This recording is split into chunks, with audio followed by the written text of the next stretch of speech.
Welcome back into Buccaneers Total Access. First half of the show, we had head coach Todd Bowles. Now I am so excited to be joined by wide receiver coach Bryan McClendon. Coach, thanks for being with us. Thank you for having me. Man, I know this past few weeks has probably been a bit of a whirlwind for you. We'll get more into your position room in a little bit. For now, I just wanted to talk about this game.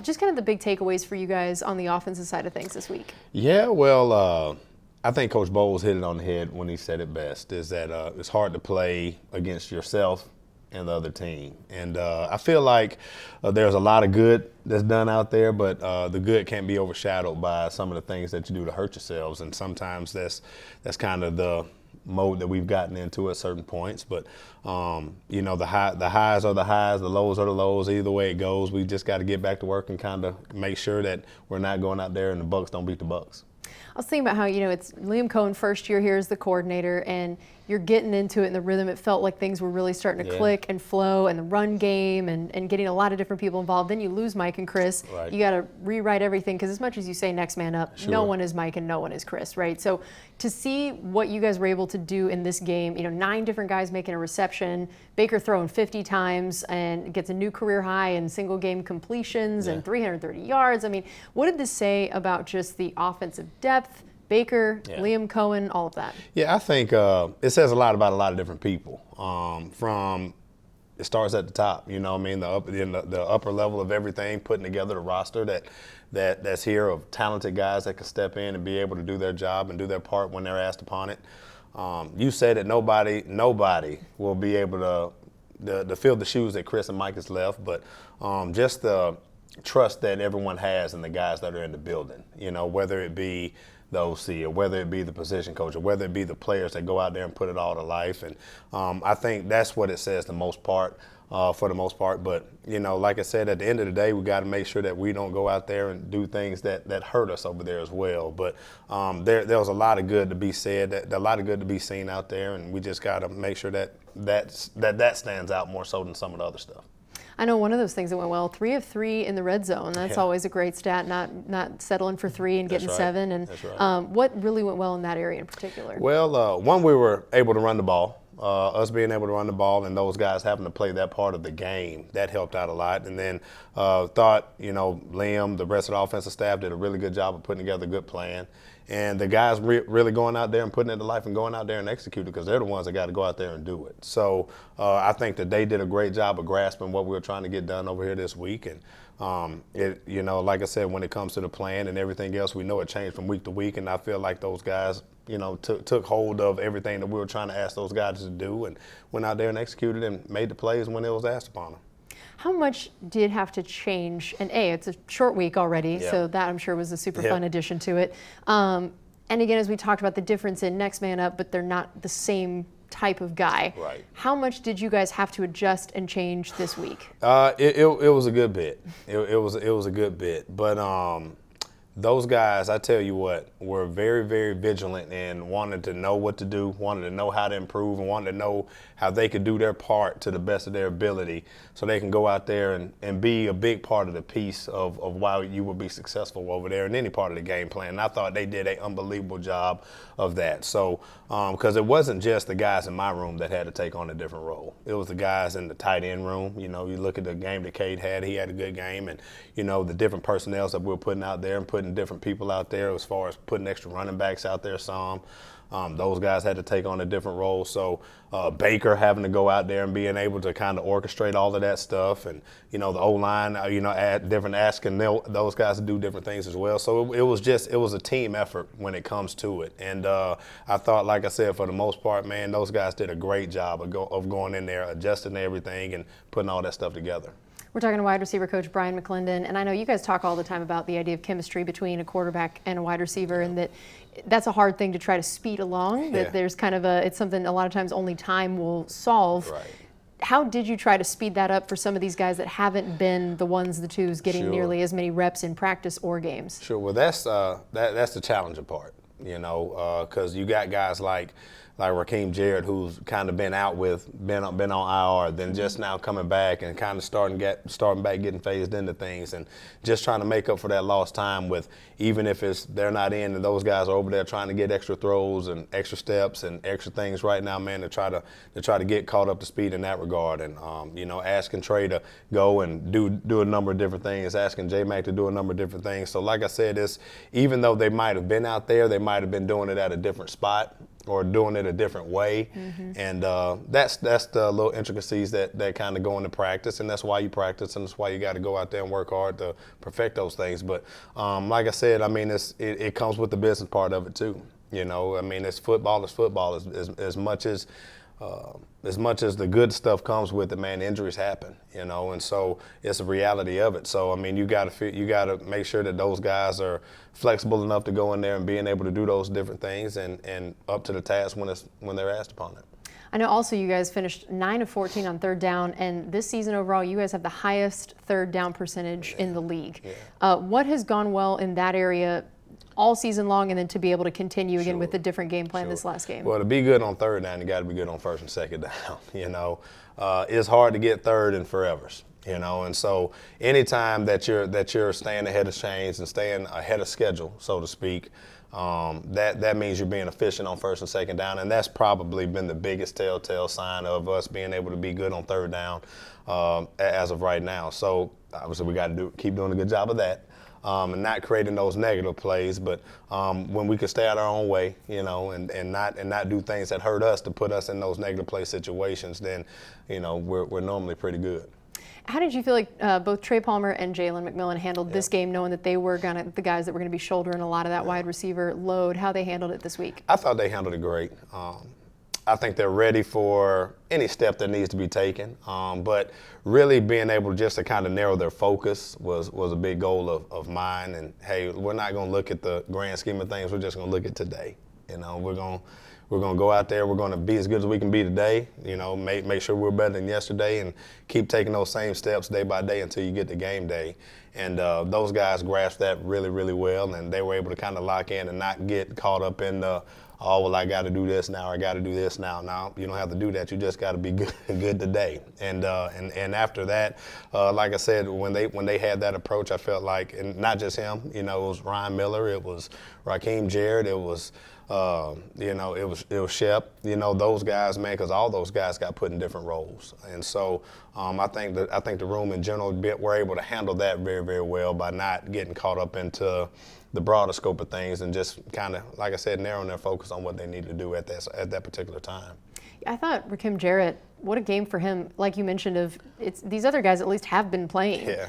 This guy's coming off IR and came in and just made these incredible chunk plays, key moments, big time plays. He did not look like someone who had been on IR for a while. So tell me, did you expect that? Had you seen that already in his little practice window? Or for even you, were you like, dang, man? Well, everybody's been really excited about him, since he's been here. And he's kind of flashed some different things. He's been hurt by nagging injuries last year, a little bit this year. And so you were hoping that he was able to kind of come back in and pick back up where he left off at, and he's shown that he's been able to do that. Now, the biggest struggle, didn't want to go out there and overload him too soon and go from 0 to 100, in a week.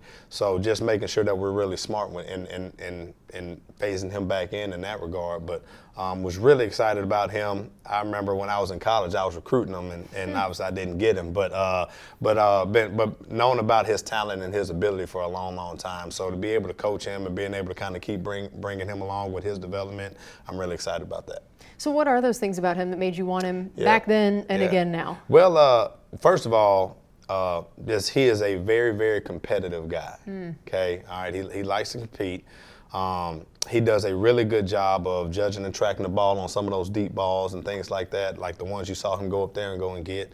And he actually, man, he has a really good knack for making plays once he has the ball in his hand also, which that's some of the stuff that you can't coach.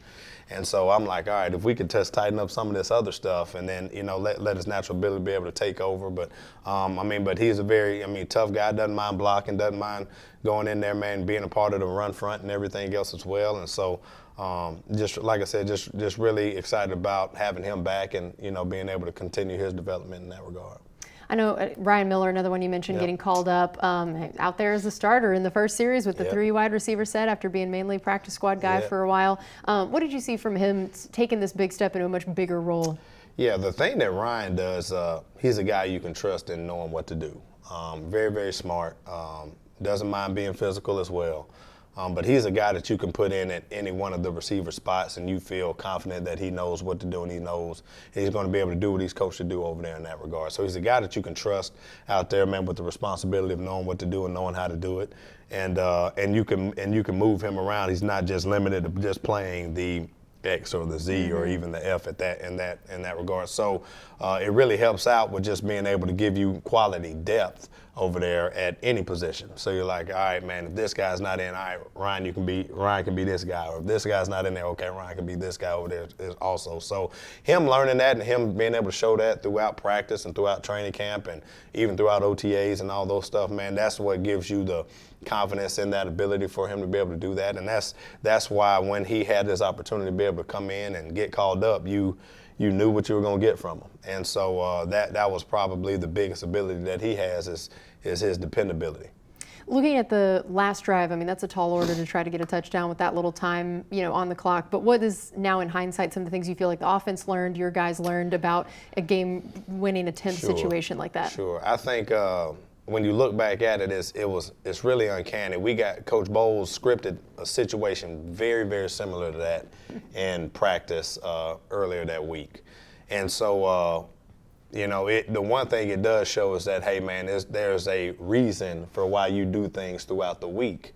And so I thought that was really, really uncanny when all the guys were like, hey, man, this is just like the situation that we were in. Yeah. So guys really had confidence in knowing what was going to be called, what to expect right now from those guys, what to expect tempo-wise, and what to expect to do right now to try to save some time and everything else on the clock. So, I think the biggest thing that it showed is that, hey, man, the stuff you do throughout the week is kind of, we're preparing you for something. 100%. And I thought that was a great job by Coach Bowles putting us in that situation during practice. And how about just the message to your guys now of once Mike and Chris went down, what that message was like now after they've gotten a week in here? What are the biggest things that you're communicating to your room? Yeah, it's still a long way to go. Each week brings its own new challenges, right? And if you look back at all the stuff that we did good, there was a lot of things that we got to make sure that we're improving on, and that needs to be the focus. So, I mean, every day is an opportunity that you get to improve on those things and making sure that, that you're upholding your end of the bargain when it comes to what you're asked to do out there within the offense. And like I said, man, we're going to look at it day by day and practice by practice and moment of the day. If it's a meeting, if it's a walkthrough, if it's a practice, then that needs to be the focus. It doesn't need to be on anything else. All right, we're going to take a quick break here on Buccaneers Total Access. We are talking to wide receiver coach Bryan McClendon, brought to you by Advent Health. This is Buccaneers Radio. Welcome back into Buccaneers Total Access. First half of the show, we had head coach Todd Bowles. Now I'm excited to be joined by wide receiver coach Bryan McClendon. And coach, I'd love to hear just a little bit about your background, that first-year guy here in Tampa. Let some of the fans hear about how you got to this point and what made you want to take this job. Well, starting out, I grew up in Atlanta, played my college ball at the University of Georgia, go Dogs, and actually went and had a cup of coffee with the Chicago Bears. Once I was done playing professionally, that's when I got into coaching over there under the head coach that had recruited me and everything else, under Mark Richt, great guy. Still talk to him to this day, have a great relationship with him. And he got me into coaching, him and Mike Bobo, who's back over there at Georgia right now. And then I got into coaching in 2007. And I was actually at the University of Georgia for 9 years straight, from then until 2015 when Coach Richt got let go. I got a chance to be the interim head coach there between when Coach Richt got let go and when Kirby Smart got there. And so after I left there, I had a chance to go to South Carolina to be the offensive coordinator, core offensive coordinator over there for a couple of years, and then being the offensive coordinator under Will Muschamp. So I was there for 4 years and then went from there to University of Oregon for 2, and then ended up back over there at the University of Georgia. Got a chance to win the national championship and everything else over there back at my alma mater, and had a bunch of opportunities, quite honestly, to make the jump over there to the NFL over a lot of those years, and for one reason or another, just hadn't. And then when Coach Bowles gave me a call and Liam reached out to me this year about it, it was one of a few other opportunities that I had gotten. And to be quite honest with you, just to be able to work with Coach Bowles, work under Coach Bowles, and being able to work in the room that I was really excited about the room that I would be able to coach. Going over there and coaching Mike and coaching Chris Godwin and guys like that. That's what excited me the most in this opportunity. So jumped at it and just feel like really really blessed to be here. To be honest with you, those guys bless me way more than I do them. Just enjoying every day right now, man. Working with those guys and being in the building. Yeah, I imagine most people get a call and they hear Mike Evans, Chris Godwin, they say sold. that is a very easy selling point there. So when you knew that they were going to be here, I'm sure that, again, was a huge selling point. Yep. What did you already know about them prior to getting the chance to actually be their coach? Well, coming from the college ranks, you knew how great they were at that level. And to be quite honest with you, coaching in college, you don't see a lot of pro ball. You really don't, because you're doing a lot of working on that Sunday, preparing for the next opponent. And so, but you know about it, so you kind of go and you do all your research and looking into guys and everything else, and then you pull the stuff up, and obviously you knew they were great players, and you look at the 3-4 consecutive years of Chris getting 1,000 and 10 years straight of Mike getting 1,000, you're like, all right, man, well these guys do it, and then people who've coached them, people in the building, and they just tell you the type of human beings they are. And because that's one of the most important parts of it, because at the end of the day, game day is really just one day, but you work with them every single day up until that point. So you want to make sure that they're the right type of people also. And so, and my kids, I have 3 children, and they're huge football fans. That they love coming up and meeting the guys and getting to know those guys and everything else, and knowing that they're the player and the people that they are, man. Is you feel excited about your family meeting them and stuff like that also. So that was the biggest thing that really sold me on it. Yeah, that whole "don't meet your heroes" does not apply to Mike and Chris. No like question. You got to meet those guys, and they know they are that great. I've always wondered, when you are coaching someone who is so good at what they do, like, you're coaching LeBron, you're coaching these, like you're coaching Mike Evans. Yeah. Are there times that you're like, what do I say to this person? What is that like for you? The biggest thing is Mike, both of those guys want to be coached. It's a big deal. Which not is a given. Awesome. Yeah. Which is awesome. They know that there's improvement in every day. There's an improvement to be trying to get taken every single rep. And they want the feedback, and I'm not going to be the one that's not going to uphold my end of the bargain. My first conversation with all those guys is like, hey, man, look, you guys are great players. I get it. But, at the end of the day, I'm your coach. You know what I mean? My job is to make you the best that you can be. And they are like, absolutely. You know what I mean? They're not going to get somebody that's just going to tell them yes and good job right now all the time. If there's something that's not bad, it's my job to tell them it's bad so we can get it improved on. And that's what those guys want. They want to be great. They want to be improved. They want the improvement every single day, and they want to know if it's not right. Hey, man, tell me what I need to do to get this right. And that's what's the most impressive about those 2 guys who have accomplished all the things that they've accomplished. And to be the players that they are, that they understand that that there's a process to being great, and they want to get held accountable right now to upholding their end right now, doing everything within that process. We're talking to wide receiver coach Bryan McClendon. So for Chris in particular, I think we'd all been really excited prior to the season of thinking, what is this year going to look like for him in Liam's scheme and back in that slot more? And then it definitely paid off. It was what all of us had been kind of thinking, this is about to be his year. And we hate that, especially the injury coming when he was thriving so much. Tell us why he was thriving in this scheme and in the slot. What are the things about him and this offense that just meshed so well? Well, I think, Chris is just his disposition as a football player is what helps him in this system. So much is asked upon in that position to be a part of the run game, to be a part of protection sometimes, to be a part of fixing things when it comes to formationally and checks and everything else when it comes to that.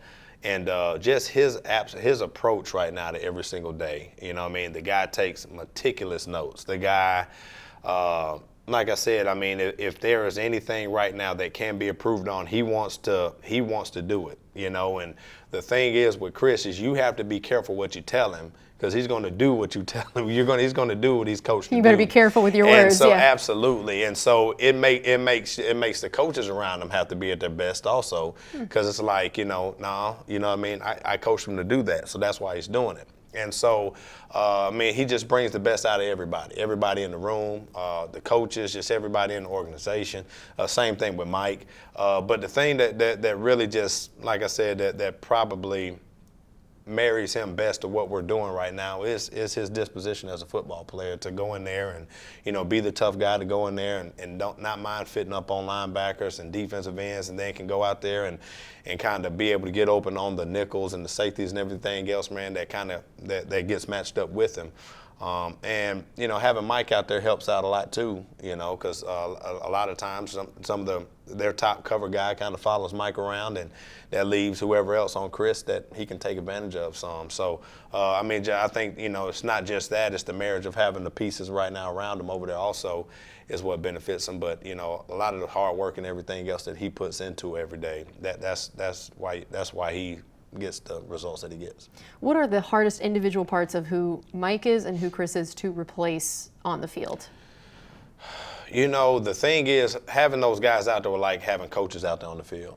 You know, if something wasn't just right, you know, they could fix it out there within those two. And, you know, they'll come and say, hey, coach, look, you know, this happened, so we did this. And I'm like, all right, sounds good. I mean, that's what I would have told you to do, you know. And so that's probably the biggest thing that you miss right now from those guys, and just having that calming force. You know, sometimes those guys were relied upon so much to, man, if anything's not going good, one of them guys will make a play. You know, and so that was probably my biggest fear as a coach going into, you know, last game, and going and just like, okay, man, hey, those guys aren't out there. You guys got to be the one that's going to make the play. You know what I mean? There's no more waiting on Mike and Chris right now to go out there and figure it out, you know. And so, you know, you guys are going to make it. And like I said, I mean, those guys, and there was no sense of that at all, you know, on Sunday. You know, those guys went out there and they took right to it. So, but that's probably the biggest thing that you missed the most. And you mentioned the kind of people they are, and that they're just, and especially I feel like for a wide receiver room, because we all hear the stereotypes, right? About the divas and about the, you know, and they could not be further from all those stereotypes. How have you seen that affect the next generations of wide receivers when those are the guys that are the vets that they're working from? There's nothing like your best players being your best people. You know, there's nothing like it. There's no replacing that. There's nothing you could do to say, hey, man, when they're the hardest working, when they, you know, take the right notes, they take the right steps, they're all, you know, I mean, they're detailed, they're all the stuff you want your best players to be. When they're that makes it very, very easy to say, hey, man, well, look, you see these guys right here, they're doing it, and you see the results that they're getting. So, I mean, just being great examples right now. I mean, and they are vocal. They come out and they say, hey, man, guys, you know, and try to, and they're vocal leaders over there also. But the biggest way that they lead is by example, and because there's no replacing that part of it. All right, we're going to take one more quick break here on Buccaneers Total Access. We'll be back with one more segment with wide receiver coach Bryan McClendon, brought to you by Advent Health. This is Buccaneers Radio. Welcome back into Buccaneers Total Access. I'm joined by wide receivers coach Bryan McClendon. So we've talked about all of us being in mourning, of course. Of course, we're losing Mike and Chris. I'm sure for you it was a dark moment as well. But like you said, you guys got a lot of great guys on this roster, and I wanted to dive into them just a little bit more. Tell me about Trey Palmer and what you knew about him coming in and his biggest skill set. Known about Trey for a minute. Like I said, you know, coming up through the college ranks, and when he was over there, even at LSU, before he ended up transferring over there to Nebraska, and know his college coach really well. His college coach, Mickey Joseph, is a really, really good coach. So I got a chance to reach out to him, taking the job. And, I mean, obviously, man, the biggest attribute that he loves about Trey, and that everybody loves about Trey, is how well he can run. You know, that is one thing that you can't coach. I mean, he's a fast guy, really, really explosive. But Trey's a guy, man, who learns really well also. I mean, he's a guy that's kind of been forced to have to play both of the outside spots for us, man, for one reason or another. just to be able to take advantage of the skill set that he has, and two, out of necessity, obviously right now, man, through injuries and everything else, and he's done a really good job right now, that part of it as well. So just really proud about the growth that he's had, and just understanding that, hey, everything's not a race. Even though you're fast, everything's not a race. Yeah. Play fast, but be under control, and everything else be under control also. So. But just, his continued growth right now in that area. But, that's the biggest attribute that you love about him. It's just his ability to be able to create explosive plays for you, and where you're not having to go 8, 9, 10 plays over there in a row, and you potentially go 1 or 2 and get him the ball, and he can create an explosive play. How's his chemistry with Baker at this point? Because I know, especially with explosive plays, yep. Talk about how important the timing is and the chemistry is for that, and the anticipation of what they're going to do and where they're going to be. Where do they stand on that? Yeah, I think it all goes into the practice part of it. I think all of those guys, to be honest with you, man, that they have good chemistry right now with Baker, just because the one way, shape, or form, they've had to go and they've had to get a lot of reps with them. Mm-hmm. J-Mac and Trey, both of those guys have been repping with Baker ever since, phase 1, phase 2, phase 3 stuff. So, those guys got a lot of bank reps over there at it. And like I said, I think that helps out a lot, man, in a situation like right now where you got a bunch of bank reps that you can go in and say, hey, this is just like we did with you over there during OTAs. Does that also mean that in your mind, as much as we would never vote to not have Mike or Chris available, that this could ultimately be a good thing for the franchise moving forward to let a lot of these guys get reps? Have you seen where this could be something that suddenly guys are able to go to another level? Well, I'll say this. I know there's nothing like game reps.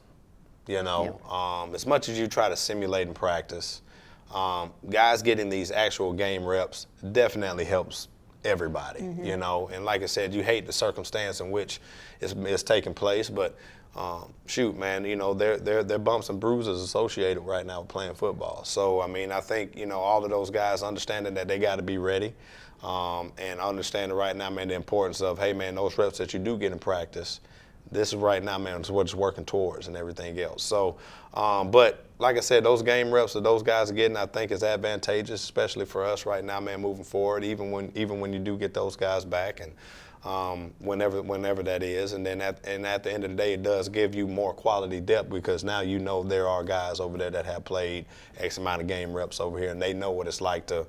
They know what it's like right now to go out there and then play full speed, and know how those things right now can turn into winning or losing. And then we're talking to wide receiver coach Bryan McClendon. Same thing with Jaylen McMillan. Tell me what stood out to you looking at his college tape and you guys choosing to bring him in here. Yeah, I think the one thing that you loved about J-Mac was just he's just a very, very natural route runner. Has very natural hands, judges and tracks the ball really, really well. But just, very, very smooth in his transition, plays on balance a lot. It doesn't take him a lot to have to change direction and everything else when he's going full speed one way. Hey, man, he can put his foot in the ground, take 1 or 2 steps, and be full speed in another direction. And so those are things you look at as a guy and say, all right, man, can I develop this guy as a route runner? Does he have the ability to be able to go out there and get open and beat man-to-man? Because in critical situations, that's kind of what you're going to get. Mm-hmm. For the most part, you're going to get man-to-man and third down and on the red area. So you got to have guys that you feel confident that have the ability to go out there and do those things. And he kind of displayed a lot of that during his college tape. What was it that he was doing specifically in preseason that we just heard his praises being sung all the time in terms of training camp and preseason, and Baker seemed to just be loving him, especially in a lot of those practices we got to see. And then it felt like regular season, there was a little bit of a drop-off in their connection with each other. I know there's one play on Sunday where it looked like there was a bit of a miscommunication of where he was going.